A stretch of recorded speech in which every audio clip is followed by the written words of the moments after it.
மீனாட்சி சொக்கனர்.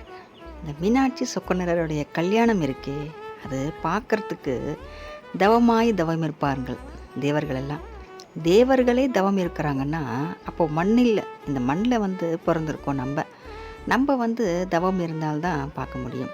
இன்னை வரைக்குமே மீனாட்சியோட திருக்கல்யாணம் நேரில் போய் பார்க்க முடியாதவங்க எத்தனையோ பேர் இருப்பாங்க. இந்த மாதிரி ஒரு வீடியோவிலையோ, ஒரு ஃபோன் மூலயமாவோ, ஒரு டிவி மூலயமாவோ நிறைய பேர் பார்த்துக்கிட்டு இருப்பாங்க. ஆனாலும் நேரில் போய் பார்த்து ரசிக்கக்கூடியவங்க எத்தனையோ கோடி கோடி பக்தர்கள் இருப்பாங்க. ரொம்ப அற்புதமான காட்சி இது. நம்ம ஒருத்தவங்களை விரும்பிட்டு அவங்க நம்மளுக்கு கிடைக்கிறதுக்காக நம்ம எவ்வளோ கஷ்டப்படுறோம். ஆனாலும் நம்ம நினச்சிட்ருக்கோம் நம்ம தான் கஷ்டப்படுறோன்னு. கடவுளே பாருங்கள் அவ்வளோ கஷ்டப்பட்டிருக்காங்க.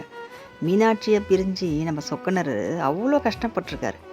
என்னென்னவோ வேஷமெல்லாம் போட்டிருக்காரு. எவ்வளோ ஒரு அவதாரமெல்லாம் எடுத்திருக்காரு அவர். அதெல்லாம் எடுத்து கடைசியாக மீனாட்சி அம்மனை கைப்பிடிச்சிட்டார். அதே மாதிரி நம்ம மீனாட்சி அம்மாவும் ஊசி முனையில் தவம் இருந்திருக்காங்க. காமாட்சியா சிவனை பிரிஞ்சு ஊசியோட முனை, ஊசியே ரொம்ப கூர்மையானது. அந்த ஊசியோட முனையில் அவங்க தவம் இருந்திருக்காங்க. கட்டை விரல், ஒரே ஒரு கால் கட்டை விரலில் அந்த ஊசி மேலே நின்று தவம் இருந்திருக்காங்க நம்ம சொக்க நிறம் அடையிறதுக்கு. அப்போ பாருங்கள், அன்பு எவ்வளோ வலிமை வாய்ந்தது பாருங்கள்.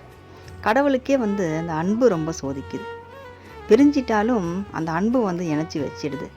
எவ்வளோ தவம் இருந்து சேர்ந்துருக்காங்க பாருங்கள் இந்த தம்பதிகள் மீனாட்சி சொக்கனர். இவங்க ரொம்ப அற்புதமான கடவுளுங்க. ரொம்ப அழகாகவும் இருப்பாங்க. நல்லா நம்ம அவங்களுக்கு கொஞ்சம் ஒத்து பார்த்தா கடவுளாக தெரிய மாட்டாங்க, சிறு பிள்ளைகளாக தெரிவாங்க. ரொம்ப அழகாக இருப்பாங்க ரெண்டு பேருமே. என்றென்றைக்குமே இவங்க புகழும் வாழணும், இவங்களும் வாழ்ந்துக்கிட்டே இருக்கணுங்க. இவங்க அன்புனால தாங்க நம்மவும் இன்றைக்கி அன்பாக இருக்கோம். நம்மவும் இன்றைக்கி நிறைய பேர் தம்பதிகளாக இருக்கோம், நிறைய பேர் லவ்வர்ஸுங்களாக இருக்கோம்.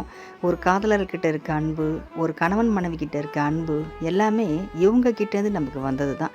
இந்த மீனாட்சி சொக்கனர் இவங்கள பார்க்குறதுக்கு ரெண்டு கண்கள் பத்தாது, வாழ்த்துறதுக்கும் நமக்கு இந்த ஒரு மனசு பத்தாது. இன்னும் நிறைய எத்தனையோ பேர் இவங்கள வாழ்த்திட்டு தான் இருக்காங்க. இவங்களும் நம்மளை வாழ வச்சுட்டு தான் இருக்காங்க.